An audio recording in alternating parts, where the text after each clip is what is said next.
Hi everyone, welcome back again. Today I'll be showing you how to make Masoor Amti. This is a Marathi style recipe. This is a very flavorful and spicy sprouted masoor curry. Let me show you how. Come on. Here I have taken whole masoor or red lentils. Wash these a couple of times to clean them.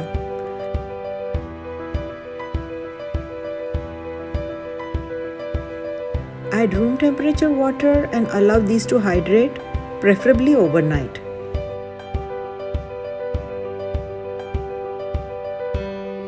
These have doubled in size and are ready to be sprouted. Transfer these into a colander and keep covered in a warm place for a day or until fully sprouted.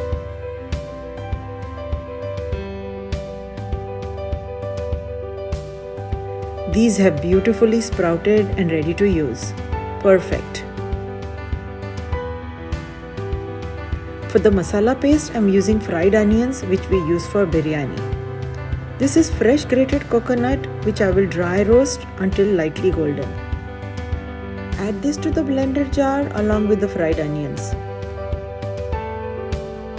Now the next ingredients are going to enhance the curry flavor. Just a little water to make a thick paste. This is the perfect consistency. Keep it aside. Let's start with the curry. The detailed recipe is in the description box below with all the measurements. Also check out the related video links that I have posted just for you.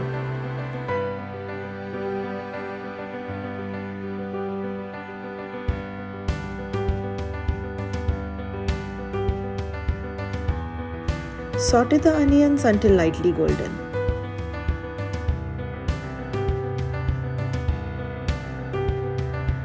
We will cook the masala paste for a couple of minutes until the raw flavor goes off. This is kanda lasun masala, or you can even use kolhapuri masala. Add more if you like spicy. Mix and cook for a few seconds.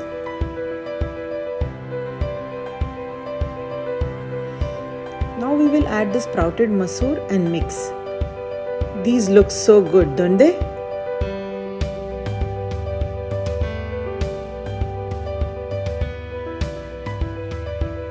Always add hot water.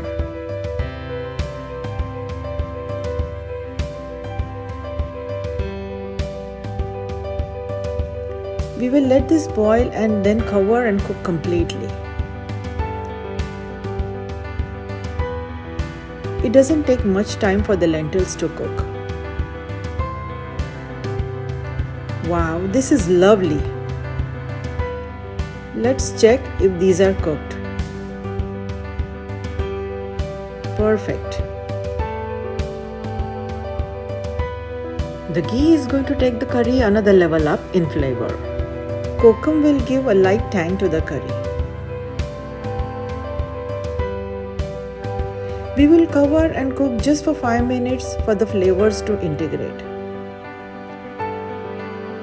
Garnish and we are ready to serve this awesome curry with steamed rice or rotis. Beautiful. Thanks for watching. Now the best part about this curry is you have to just sprout them. The rest of the ingredients are all what you have at home in your pantry. So I hope you like this recipe. If yes, then as usual, give it a thumbs up and also don't forget to subscribe, and I'll see you next week. Bye.